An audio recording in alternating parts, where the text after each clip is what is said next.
Oke, kita mulai ya, Pak. Ya, boleh. Silakan. Baik, shalom Sobat Terkasih dimanapun berada. Senang sekali ya, 94,3 FM Immanuel Peaceful Station masih hadir menemani Sobat Terkasih di kesempatan pada hari ini, di hari Jumat tanggal 6 Agustus 2021. Saat ini Sobat Terkasih, kita akan bersama-sama memasuki program pembinaan Iman Reform dari Gereja Reform Injili Indonesia di Solo. Dan pembinaan Iman Reform ini akan dibawakan oleh Vikaris Nathanael Marvin Santino MTH. Juga Sobat Terkasih, silakan juga boleh menanggapi ataupun boleh bertanya, karena siaran ini live melalui live Instagram di @immanuelsolo dan juga @gri_solo. Jadi akan bisa interaktif melalui kolom komentar, di kolom komentar Instagram dan juga melalui WhatsApp SMS di 0818852244. Selama 1 jam ke depan sampai pukul 11 siang, 94,3 FM akan menemani Sobat Terkasih nanti. Oke, baik. Dan tema kita kali ini adalah Hawa diciptakan untuk berbagi kehidupan. Untuk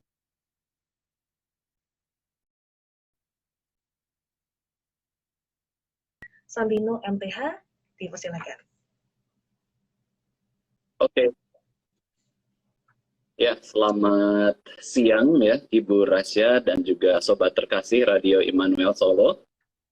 Kita tadi sudah dijelaskan. Ya, sudah disebutkan tema kita pada hari ini, pembinaan iman kita. Hawa diciptakan untuk berbagi kehidupan ya. Mari saya undang kita semua untuk berdoa dulu sebelum kita mendengarkan pembahasan firman Tuhan. Mari kita berdoa. Bapa kami yang di surga, terima kasih Tuhan untuk siang hari yang sudah Tuhan berikan kepada kami, dan juga seluruh kesehatan dan juga pemeliharaan yang Tuhan berikan kepada kami semua. Kami bersyukur Tuhan, meskipun dalam kondisi yang tidak mudah ini, Tuhan senantiasa memberikan firman Tuhan lewat berbagai cara. Kami bersyukur kami boleh mendengarkan firman Tuhan melalui radio, melalui online Instagram. Kami berdoa Tuhan, supaya Tuhan boleh memberkati setiap kami yang akan mendengar pembahasan firman Tuhan. Kiranya Roh Kudus bekerja di antara kami, sehingga kami boleh sungguh-sungguh bertumbuh ketika kami mendengarkan penjelasan firman Tuhan. Di dalam nama Tuhan Yesus Kristus, Tuhan dan Juru Selamat kami yang hidup, kami sudah berdoa. Amin. Ya, saya akan bacakan Kejadian 2 ayat 20 sampai yang ke-23. Manusia itu, yaitu Adam ya, memberi nama kepada segala ternak, kepada burung-burung di udara, dan kepada segala binatang hutan, tetapi baginya sendiri, Adam tidak menjumpai penolong yang sepadan. A helper, ya, a helper, a suitable helper. Nggak ada penolong yang sepadan dengan Adam. Lalu Tuhan Allah membuat manusia itu tidur nyenyak. Ketika ia tidur, Tuhan Allah mengambil salah satu rusuk daripada Adam, lalu menutup tempat itu dengan daging. Dan dari rusuk yang diambil Tuhan Allah dari manusia itu, dibangunnyalah seorang perempuan, lalu dibawanya kepada manusia itu. Dan berkatalah manusia itu, inilah dia, tulang dari tulang-tulangku dan daging dari dagingku. Dia akan dinamai perempuan sebab ia diambil dari laki-laki. Ya, Sobat Terkasih, siapakah Hawa itu? Hawa itu adalah ibu yang pertama di seluruh dunia. Ada beberapa poin yang akan kita bahas pada siang hari ini. Yang pertama, Hawa itu dibentuk dari kehidupan. Ya, seorang ibu yang pertama, perempuan yang pertama, itu ternyata dia diciptakan dan dibentuk itu dari sebuah kehidupan. Dari kehidupan Adam, yang adalah laki-laki. Jadi kita bisa tahu sumber manusia itu dari siapa? Allah. Allah menciptakan Adam dan Hawa. Tetapi kita bisa lihat sumber Adam itu juga adalah debu dan tanah. Nah, ini di pertemuan sebelumnya kita sudah bahas. Adam itu diciptakan dengan tangan Allah dari debu tanah, terus dikasih nafas. Nah, sekarang Hawa berbeda. Hawa itu bukan diciptakan dari debu dan tanah, dibentuk dari debu dan tanah, bukan. Tetapi dari tulang rusuk Adam. Unik ya, tulang rusuk Adam. Nah, Hawa adalah manusia kedua yang diciptakan oleh Allah. Dia adalah penolong Adam yang sepadan. Penolong Adam yang sepadan. Tulang rusuk Adam itu adalah bahan baku utama menciptakan Hawa. Nah, kita bisa katakan memang Hawa itu berasal dari Adam. Ya, Matthew Henry, seorang penafsir, mengatakan Adam itu debu yang dibentuk. Ya, debu tanah yang dibentuk. Tetapi Hawa itu debu yang 2 kali dibentuk. Ya, 2 kali dibentuk. Jadi unik. Kalau Adam dibentuk 1 kali, dimurnikan, diperhalus 1 kali, tetapi Hawa itu dibentuk dari tulang rusuk yang sudah dibentuk. Jadi kayak ganda gitu ya. Hawa diambil dari Adam, bagian dari tubuh Adam yang adalah tulang rusuk. Dan Adam memuji Hawa, ini adalah tulang dari tulang-tulangku dan daging dari dagingku. Ya, jadi perkataan yang pertama kali didengar oleh Hawa adalah sebuah pujian. Ya, sebuah pujian. Makanya Ibu Rasya sebagai perempuan pasti suka pujian. Karena ya awal-awalnya dia dipuji ya. Kalau laki-laki suka apa? Pertama kali laki-laki suka apa? Kalau kita lihat dari kisah Adam dan Hawa, coba. Suka apa, Bu Rasya? Suka Ditolong. ditolong. Kalau Hawa suka dipuji, ya kan pertama kali Adam kasih pujian ke Hawa. Waktu Adam dikasih Hawa, pertama kali Adam itu ditolong. Ditolong. Tolong apa sih? Yang ngurus Taman Eden. Nah itu, kita bisa mengenal dari kisah Adam dan Hawa, laki-laki senang ditolong oleh perempuan untuk menjalankan usahanya, bisnisnya, pelayanannya. Hawa suka dipuji oleh laki-laki karena berarti laki-laki itu perhatikan Hawa, nggak cuek, bisa memuji kebaikan Hawa, perempuan ya, kayak gitu. Itu yang pertama. Hawa itu dibentuk dari kehidupan Adam. Yang kedua, Hawa itu dibentuk untuk berbagi kehidupan. Bicara soal Hawa, bicara soal kehidupan. Ya, bicara soal Hawa, bicara soal kehidupan. Sebelum Hawa ada, Adam memberi nama kepada semua hewan dan dia sadar bahwa no suitable helper, tidak ada penolong yang sepadan untuk Adam. Maka Adam butuh penolong. Tidak peduli seberapa besar manusia dan anjing peliharaannya itu saling mengasihi, saling mengenal, saling menolong, tetap tidak bisa gantikan pasangan atau penolong yang sepadan. Ya, meskipun kita suka piaraan anjing, kucing, ya, ayam, burung, kura-kura, atau mungkin ada yang piara macan juga ya, bisa aja, itu hebatnya manusia karena sejak kecil, tapi itu tidak bisa menggantikan pasangan. Ya, relasi antara manusia dan binatang bisa ajaib dan luar biasa, ada hubungan emosional, bahkan binatang itu bisa atraksi. Ya, bisa atraksi, disuruh-suruh oleh manusia, nurut aja. Ya, bahkan bisa menjadi atraksi di kebun binatang maupun taman hiburan. Manusia bisa melatih berbagai macam binatang. Baru-baru ini saja ya, Bapak Ibu Saudara sekalian, saya baru lihat video tentang atraksi hewan, tapi hewannya hewan babi. Ya gitu ya. Babi bisa dibuat atraksi, babinya besar, ada yang kecil-kecil, disuruh loncat-loncat, kayak anjing gitu ya, loncat, disuruh dorong kereta bayi loh, babi disuruh dorong kereta bayi, tapi isinya babi itu. Gitu, itu atraksi yang lucu, pintar ya. Padahal kan babi itu binatang yang bodoh, dan kita tahu binatang yang pintar itu anjing atau lumba-lumba atau monyet. Ini babi diajak atraksi. Nah kayak gitu, jadi meskipun manusia dan hewan bisa aja ada hubungan yang luar biasa baik, emosional, tapi tetap Adam tidak merasa hewan itu dapat menjadi penolongnya. Hewan itu bukan penolong. Hewan itu bahkan bisa mengganggu. Malah kita jadi penolongnya hewan. Itu kebalik ya. Kita jadi penolongnya hewan. Hewan dan tumbuhan bukanlah penolong yang sepadan bagi Adam. Tanpa Hawa, tidak ada penolong yang sepadan bagi Adam. Wah, ini luar biasa. Ini pujian juga bagi Hawa. Tanpa Hawa, tidak ada penolong yang sepadan bagi Adam. Kata helper ya, kata helper, sobat terkasih, bukanlah berarti Allah itu mencari budak atau pembantu atau hamba untuk Adam. Tapi kata penolong, helper, Hawa ini helper, itu berarti seseorang yang berkorespondensi dengan Adam. Korespondensi kan berarti cocok gitu ya. Berhubungan satu dengan yang lainnya, satu visi, satu misi, ada kesamaan, dan mampu menolong Adam bahkan. Itu cocok. Itu seperti baju ya, ada lengan kanan, lengan kiri, ada berkorespondensi nih. Kanan dan kiri ini berkorespondensi. Nah, itu ibarat apa? Kalau zaman sekarang itu, bahasa sekarang itu adalah Adam dan Hawa itu punya satu sinyal atau satu frekuensi yang sama. Nah, itu ya. Kita harus memiliki pandangan demikian ketika mencari pasangan hidup. Cari frekuensi yang berkorespondensi. Dan Tuhan sudah kasih batasan yang berkorespondensi apa? Seiman, sepadan. Seiman berarti sama-sama percaya Tuhan Yesus Juru Selamat. Sepadan berarti yang satu laki-laki, satu perempuan.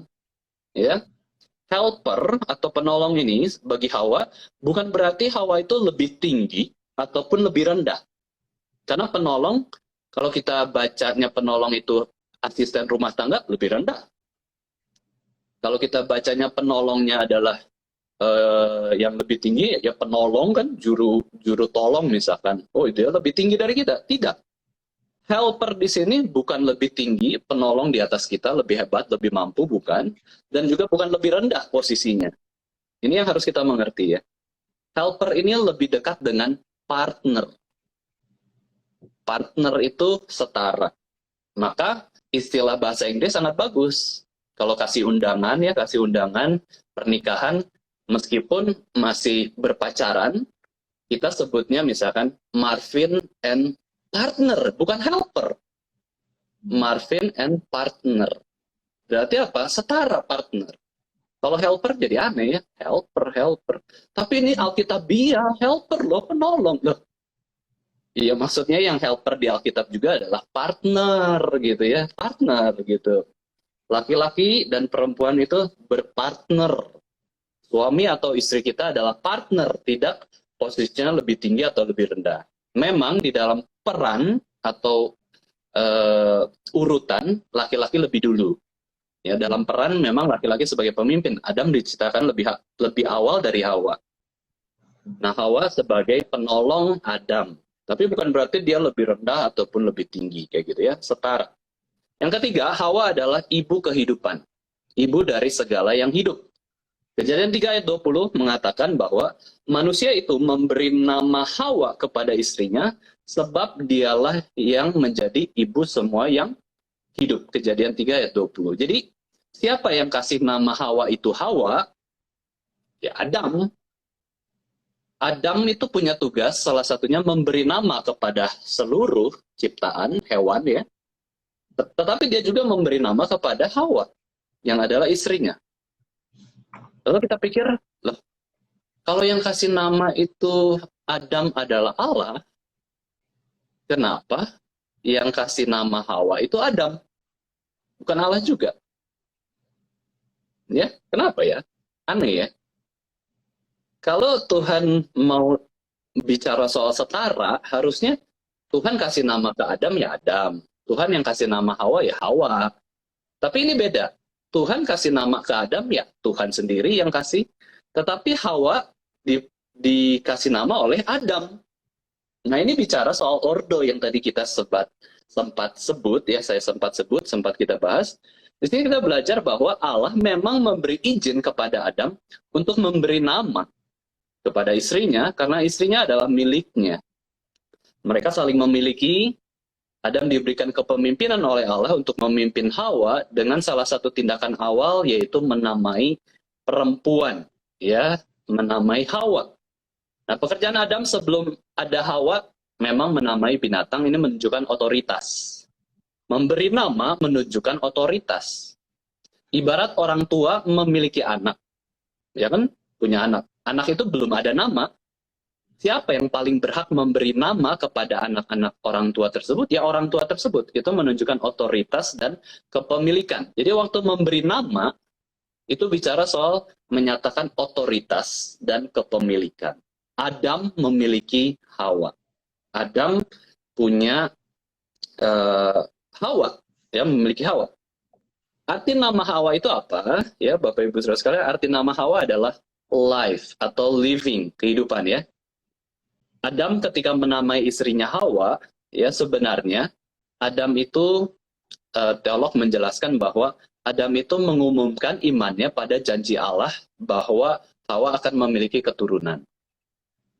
Jadi ini adalah kehidupan, gitu ya. Ini adalah penerus keturunan, ya bisa menurunkan keturunan manusia.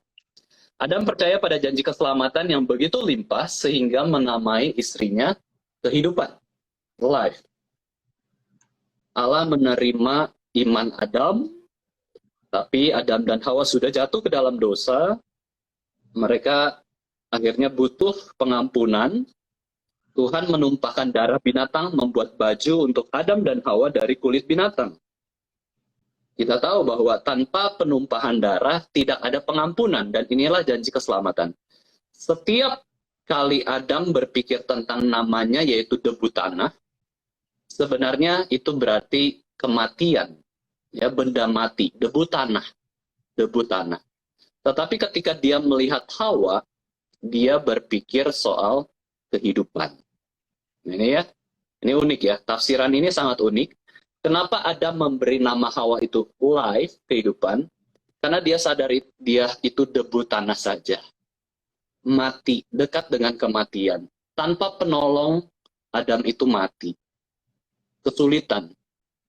Tetapi ketika dia melihat Hawa, istrinya itu, dia melihat kehidupan. Wah, ini hidup. Aku bisa punya anak dari Hawa. Hawa memberikan kehidupan kepadaku, bukan kematian. Sendiri aku mati. Itu kata Adam. Bersama Hawa aku hidup. Maka aku namakan perempuan ini kehidupan. Hawa. Oh, saling melengkapi. Ya. Adam berarti apa namanya? Arti namanya yaitu tanah yang fana, yang mati. Tetapi ketika bersama Hawa, Adam melihat kehidupan. Wah, ini luar biasa ya, unik. Yang keempat, Hawa dibentuk untuk memelihara kehidupan. Hawa diciptakan untuk menemani Adam dan menolong Adam untuk mengurus Taman Eden. Manajer dari Taman Eden itu siapa? Adam. Direkturnya Adam. Ya, tapi untuk mengurus suatu organisasi, suatu tempat, suatu taman itu butuh penolong, maka kok manajernya siapa? Hawa. Adam itu manajer, Hawa itu co-manajernya. Itu mereka memelihara kehidupan di Taman Eden. Kalau nggak ada manajer, kalau nggak ada co-manager saling bantu, itu Taman Eden bisa rusak mungkin ya, bisa, wah sulit lah mengembangkan Taman Eden. Pernikahan, demikian juga. Pernikahan itu membuat hidup lebih hidup harusnya. Tapi sayangnya karena dosa, pernikahan itu malah membuat hidup jadi mati. Ya, banyak perceraian, banyak pertengkaran, banyak pengeluhan. Salah, pernikahan itu harusnya membuat hidup tuh lebih hidup gitu. Membuat apa yang bisa diurus jadi lebih mantap, bukan makin menurun. Nah ini ya. Cuman namanya manusia berdosa, karena dunia berdosa, kita malah punya konsep yang salah tentang pernikahan. Ketika suami istri jadi satu, Adam dan Hawa jadi satu, ya, mereka itu harusnya kompak. Kemudian, Hawa hamil, mereka bukan lagi jadi satu, tapi jadi tiga. Dari dua jadi satu, tapi jadi tiga. Itu menunjukkan hidup yang lebih hidup. Dulu Adam sendiri ya sendiri. Sekarang dikasih Hawa dua. Tapi dikatakan di dalam pernikahan mereka jadi satu. Tapi ketika jadi satu mereka bisa jadi tiga. Bahkan lebih. Nah, ini berarti Allah itu memberikan banyak kehidupan lewat pernikahan.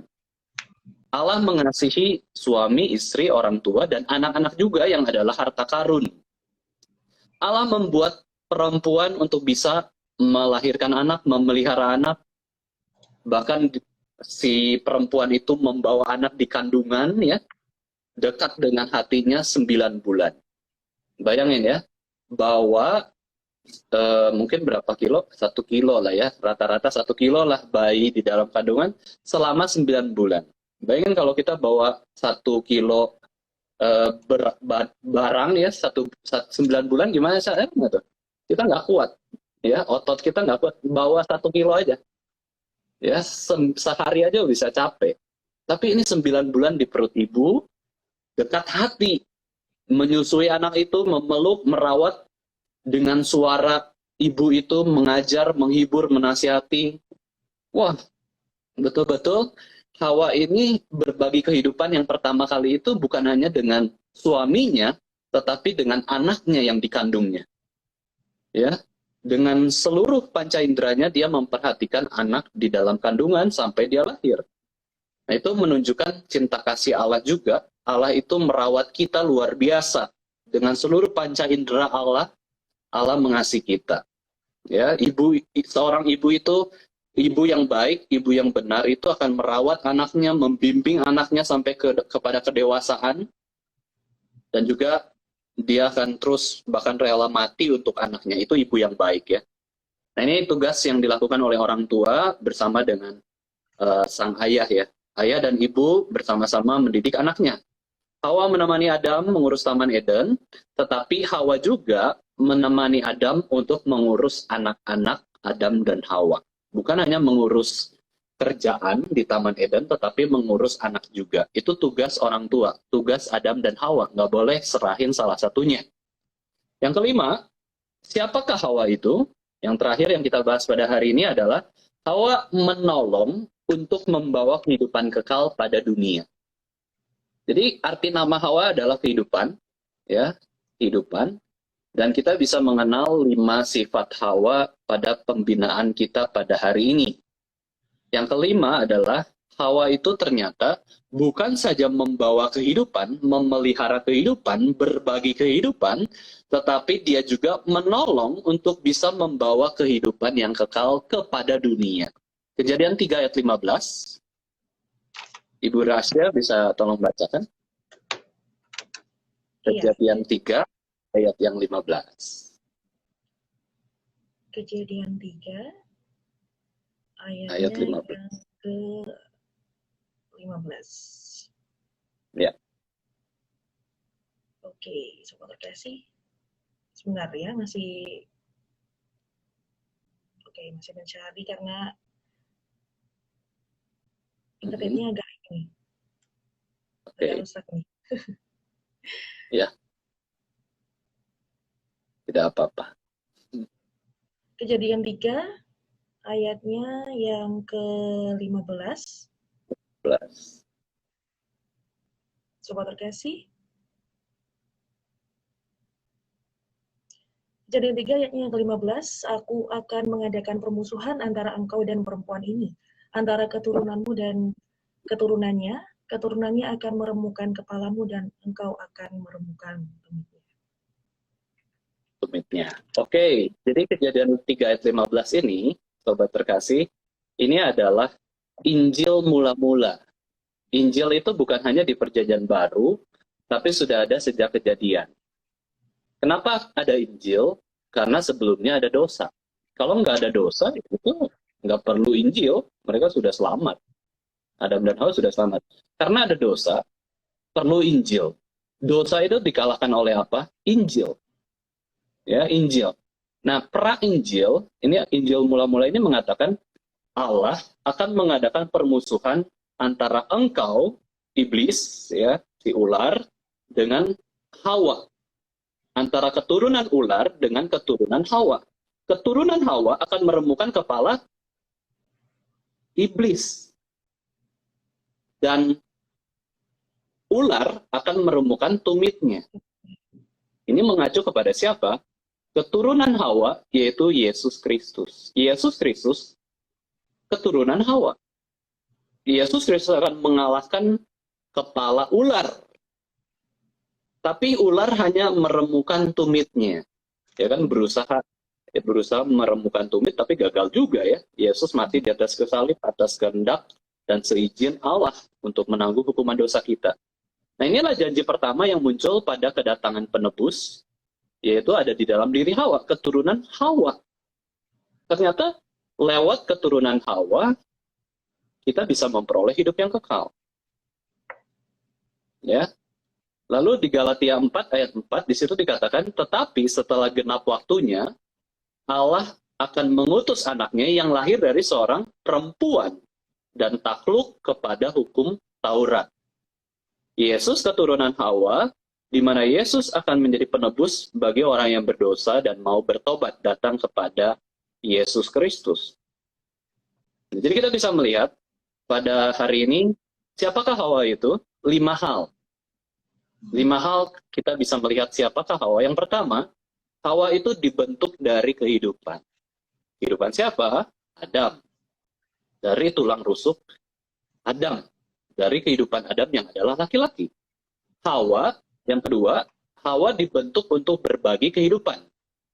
Yang ketiga, Hawa adalah ibu kehidupan. Ibu dari segala yang hidup. Dia yang melahirkan seluruh keturunan manusia.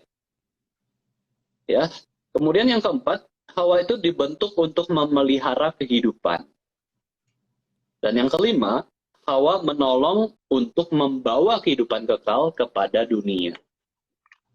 Jadi, sobat terkasih yang dikasih Tuhan, seperti Hawa mengambil bagian dalam kehidupan Adam, demikian juga gereja atau orang-orang percaya itu sebenarnya memperoleh kehidupan itu dari Kristus.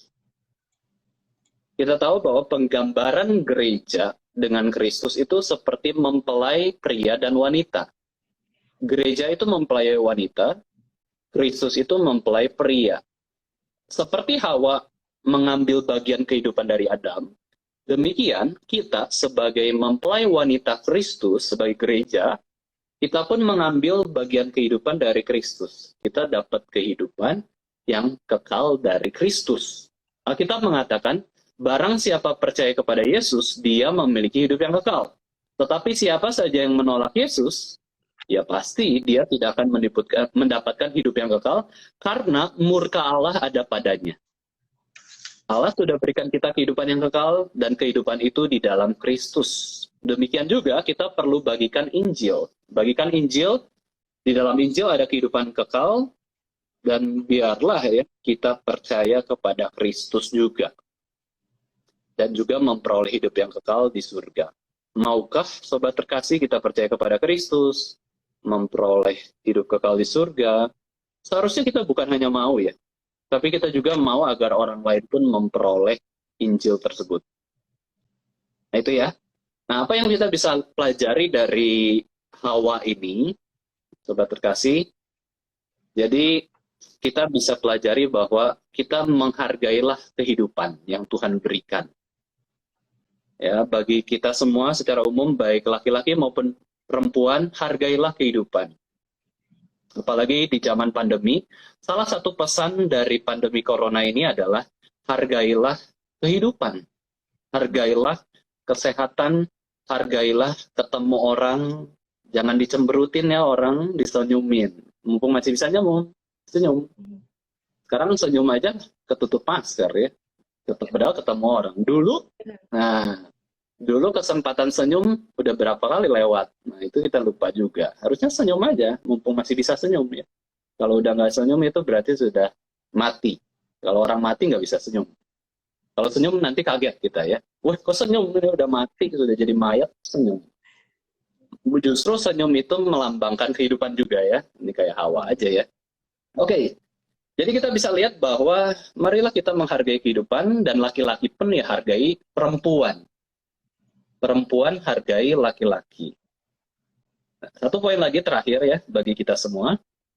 Memang di dalam 1 Petrus 3 ayat 7, istri itu digambarkan sebagai kaum yang lebih lemah.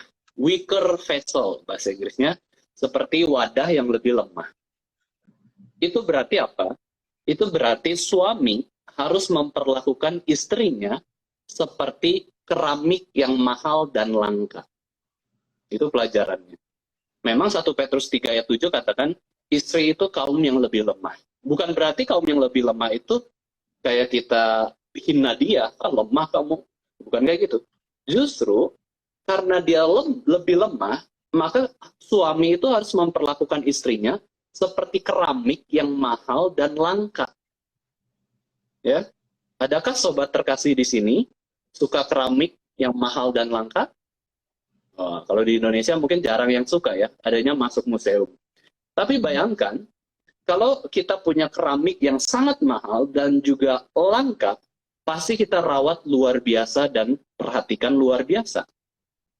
Demikian juga para suami, para laki-laki, kalau kita punya pasangan ya, punya istri, dia itu ingat, memang manusia yang sangat berharga, tapi kita bisa gambarkan dia itu keramik yang mahal dan langka, maka harus dirawat, harus diperhatikan luar biasa, nggak boleh kenapa-kenapa, harus disayangi. Ya, bukan hanya itu, kita menerima segala kelemahan dari keramik itu. Misalkan kan keramik yang mahal, langka itu mungkin ada goresan atau kusam sedikit, udah hargai aja. Tapi ini nilainya tetap tinggi. Nah itulah kita belajar menghargai orang itu bukan dari kelebihannya saja, tetapi kelemahan juga. Inilah kunci pernikahan yang berhasil, yaitu apa? Belajar menilai kekuatan dan kelemahan masing-masing. Dia lemahnya apa, dia kuatnya apa. Kemudian bukan hanya itu, menyetujuinya agar pernikahan berhasil. Ini kunci pernikahan ya. Ya, hari ini kita dapat salah satu kunci pernikahan apa? Nilai kekuatan dan kelemahan pasangan, bukan hanya nilai, tapi menyetujuinya. Terima. Matthew Henry mengatakan kalimat yang sangat unik soal Hawa diciptakan, ini harusnya semua orang Kristen tahu. Perempuan tidak dibuat dari kepala laki-laki, sehingga akhirnya perempuan memimpin laki-laki, tetapi perempuan juga tidak dibuat dari kaki laki-laki, sehingga diinjak oleh laki-laki, tetapi perempuan dibuat dari tulang rusuk laki-laki, menandakan setara dengan laki-laki, di bawah lengan, ya tulang rusuk itu di bawah lengan, supaya dilindungi oleh laki-laki. Tulang rusuk itu dekat dengan hati, dekat dengan jantung, untuk dicintai oleh laki-laki. Saya ulangi ya, ini kutipan sangat bagus sekali. Perempuan tidak dibuat dari kepala laki-laki sehingga akhirnya perempuan memimpin laki-laki. Perempuan tidak dibuat dari kaki laki-laki sehingga nanti diinjak oleh laki-laki. Tetapi perempuan itu dibuat dari tulang rusuk laki-laki, setara dengan laki-laki, di bawah lengan untuk dilindungi laki-laki, dekat jantung, dekat hati untuk dicintai.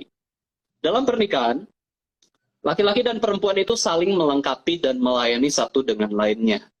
Maka ini pertumbuhan itu akan ada. Pertumbuhan kehidupan itu akan lebih limpah di dalam pernikahan. Maka yang pacaran, jangan kelamaan. Nanti nggak bertumbuh-tumbuh kehidupannya. Harus menikah. Nggak boleh lama-lama pacaran.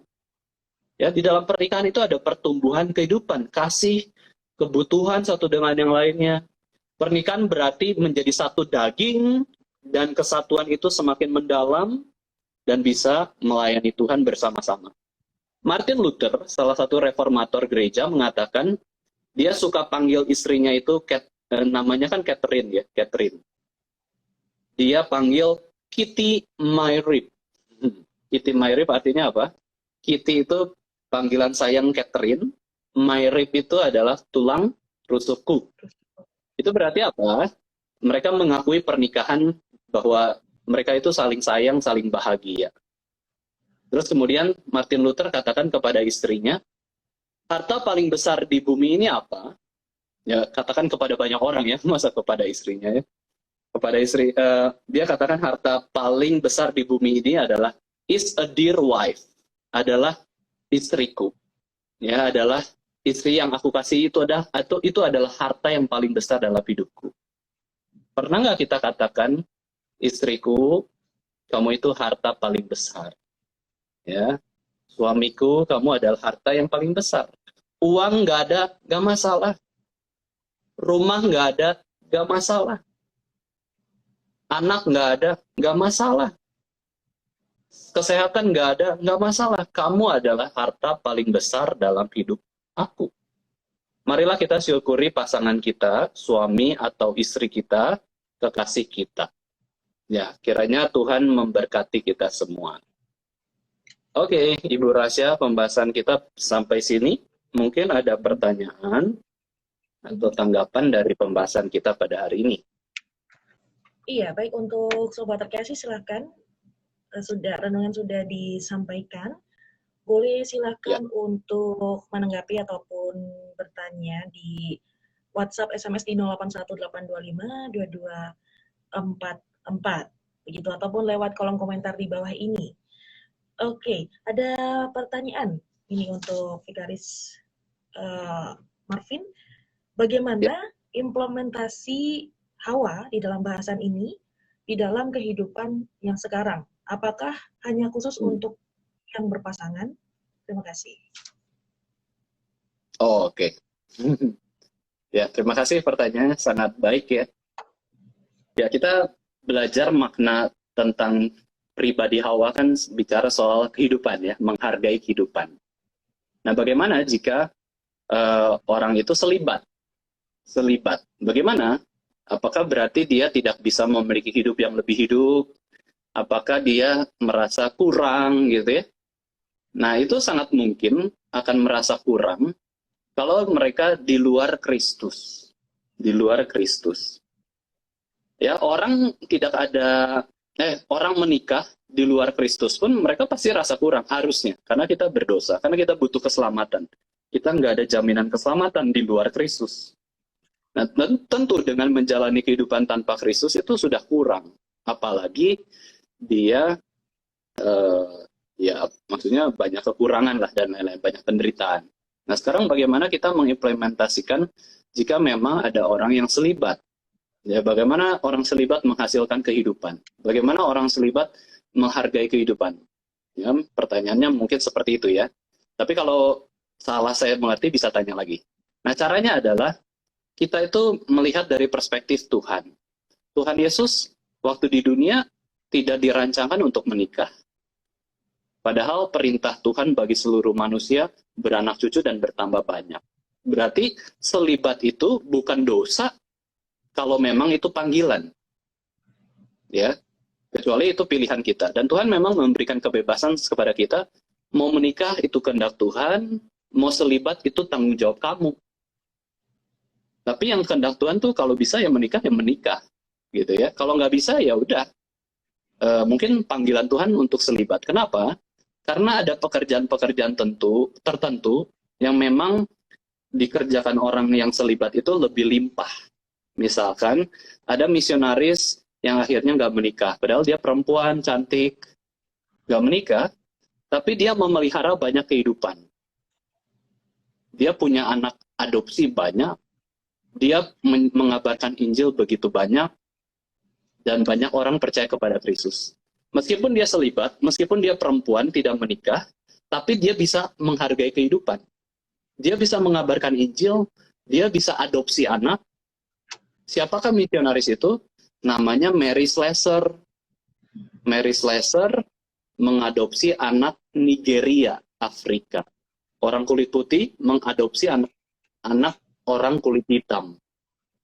Dia punya anak? Punya. Kenapa bisa diadopsi? Karena orang tuanya tidak mau memelihara anak. Ya, orang tua dari yang orang Afrika itu, Nigeria itu, nggak mau pelihara anak. Ya siapa yang pelihara? Orang yang selibat. Jadi untuk memelihara kehidupan itu tidak tergantung situasi dan kondisi kita. Ya, oh harus tidak berdosa dulu, harus baik dulu, harus menikah dulu, baru bisa merawat kehidupan. Itu kan membatasi Tuhan. Tuhan Yesus juga nggak nikah, tapi dia membagi kehidupannya luar biasa. Ya, Yesus punya banyak anak. Siapa anak-anaknya yang paling dekat dengan dia? 12 rasul. Ya kan? Itu Yesus punya kehidupan sangat limpah. Bahkan dia bisa memberikan kelimpahan kepada hidup kita yang penuh dengan dosa. Begitu Ibu Rasya. Ada lagi pertanyaan? Iya, ada satu pertanyaan lagi. Bagaimana penjelasan dan penerapan tentang istri yang tunduk kepada suami? Baik, terima kasih yang sudah bertanya Iya, di live chat Instagram oke. kali ini. Ya, terima kasih. Tunduk pada suami itu tunduk yang perlu bijaksana dan kesabaran luar biasa. Karena apa? Karena suami berdosa dan suami juga penuh kelemahan. Kita tunduk kepada manusia. Tetapi yang paling utama adalah tunduk kepada Allah. Kalau kita tunduk kepada Allah saja tidak bisa, Allah itu sempurna loh. Tapi kita nggak mau tunduk, gimana mau tunduk sama yang nggak sempurna dan penuh dengan dosa? Tunduk ini berarti bicara soal bukan menyembah, tapi menghormati. Ya, bukan nunduk ini ya. Bukan nunduk kayak gitu, tapi menghormati dia, suami kita. Itu caranya dengan apa? Menghormati Allah dulu. Hormati Allah yang sempurna itu, kalau kita sudah kelihatannya sudah bertumbuh, nah, minta kekuatan supaya Allah mengubah kita untuk bisa menghormati kepada suami kita. Itu prinsipnya ya. Karena Allah bisa mengasihi suami kita, kenapa kita nggak bisa mengasihi suami kita? Problemnya bukan di Allah, tapi di kita. Nah, kita berdoa. Itu penjelasannya, penerapannya adalah ya hormati aja. Gimana sih cara hormati? Hormati orang tuh bagaimana? Tidak ngomongin kejelekannya sama teman-teman kata. Misalkan ibu-ibu kan suka gosip. Iya nih suami saya begini, begini, begini, begini. Lah, itu nggak menghormati. Coba suaminya di sebelah ibu itu. Berani nggak ngomong? Suami saya gini-gini. Adanya nanti bertengkar. Nah, berarti kan itu nggak menghormati. Penerapannya gimana lagi? Menghormati atau tunduk pada suami. Suami perintahkan sesuatu, dengar dulu. Baik nggak? Sesuai dengan yang Tuhan mau nggak? Jangan, nggak usah, nggak mau, nggak mau, nggak mau. Aku yang paling benar. Itu nggak menghormati pendapat suami. Dengar dulu pendapat suami. Gitu ya, coba dengerin, coba nurut dulu. Nah, biasanya kan para perempuan suka dinasihatin, jangan suka jangan suka nanduk, tapi nunduk gitu ya. Kenapa? Karena memang susah. Ya susah. Apalagi perempuan itu saya rasa banyak kelebihan, kan lebih cepat dewasa perempuan daripada laki-laki. Nah, untuk belajar tunduk sulit. Tapi kalau laki-laki sudah ditolong menjadi pemimpin yang baik, nah itu sangat luar biasa. Pasti ya, makanya kan ada kalimat di balik keberhasilan sang suami ada dukungan istri. Kayak kurang lebih kayak gitu ya. Nah, itu benar. Suami yang berhasil itu di baliknya ada istri yang mendukung dia. Jangan mempersulit suami itu. Ya, kalau memang itu baik, kenapa enggak? Kecuali memang berdosa ya. Suaminya berjudi, mabuk-mabukan, ya kita harus doakan, tegur. Bahkan, cara menghormati suami pun bisa jadi dengan tidak menegur. Mungkin ini yang kita baru pelajari. Cara menghormati suami mungkin dengan diam, silent. Biasanya kita tegur kan, istri suka ngomel, kamu begini, jangan gini, jangan gitu, jangan gini. Siapa tahu menghormati suami itu dengan silent. Biar suaminya yang sadar. Itu kita ngomong juga kok. Suami akan berubah melihat tingkah laku istrinya, bukan omelan istrinya. Karena diomelin itu capek kok. Ya, mungkin penyakitnya bisa lebih parah gitu ya, karena diomelin. Mungkin begitu ya penerapannya ya. Oke, baik. Terima kasih untuk tanggapannya nih, Pak Fikaris Martin. Ada satu lagi nih, mengenai bagaimana peran orang Kristen di dalam memelihara kehidupan bernegara seperti yang multikultural seperti di Indonesia. Terima kasih. Oh ya, oke. Makasih. Wah, ini pertanyaannya cukup global ya, masyarakat, negara. Gini, ada satu kalimat gini. Untuk menjadi negara yang besar, harus punya masyarakat yang besar. Untuk menjadi masyarakat yang besar, harus punya keluarga yang besar. Untuk menjadi keluarga yang besar, harus punya anak-anak yang menghormati orang tua.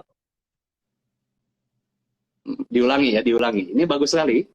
Untuk jadi negara yang besar, butuh masyarakat yang besar. Untuk jadi masyarakat yang besar, butuh keluarga yang besar. Untuk jadi keluarga yang besar, yang agung maksudnya ya, yang agung, itu butuh anak-anak yang menghormati orang tua. Jadi dimulai dari mana untuk bisa memelihara kehidupan masyarakat? Dari keluarga, dari anak. Anak-anak itu harus dididik dengan baik, supaya nanti jadi pahlawan, bukan perampok. Bisa saja anak itu jadi Hitler, tapi bisa juga jadi Jokowi misalkan. Jokowi sudah berjuang dengan baik ya di dalam menghadapi pandemi meskipun sulit, ya kita dukung aja, dia pemimpinnya, kita bukan presidennya gitu ya. Jadi mungkin kayak gitu. Jadi coba dukung aja, punya keluarga yang baik itu sudah mendukung pemerintahan kok. Karena kalau punya keluarga yang buruk, ada perceraian, siapa yang repot? Pengadilan, pengacara, pemerintah, ini ada angka perceraian naik, harus dikasih penyuluhan, ya, harus biaya lagi, harus apa gitu ya. Jadi bentuk keluarga yang sehat, yang baik, yang minta pertolongan Tuhan, terus juga minta pertolongan komunitas, gereja, hamba Tuhan, ya itu bisa juga menolong supaya keluarga kita membaik sehingga komunitas membaik, negara juga baik, gitu ya. Itu prinsipnya.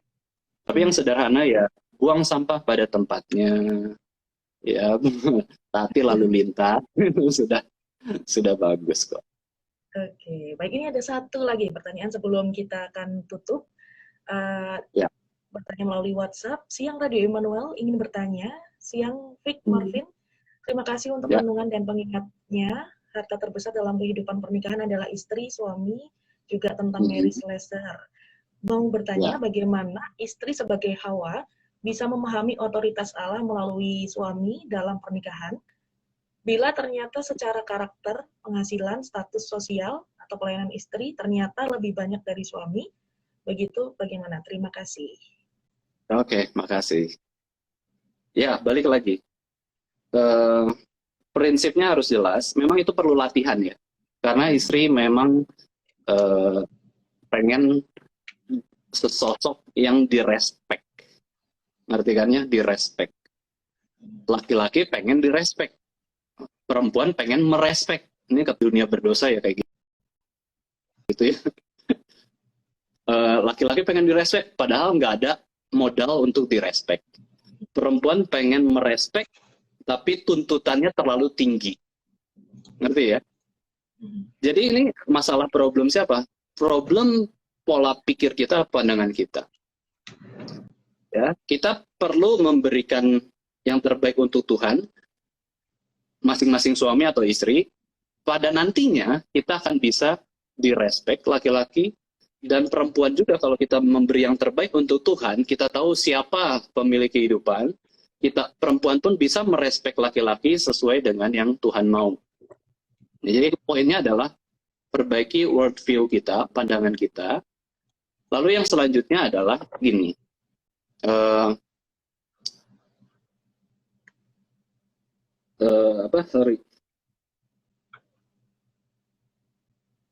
Poinnya adalah, kok jadi lupa ya.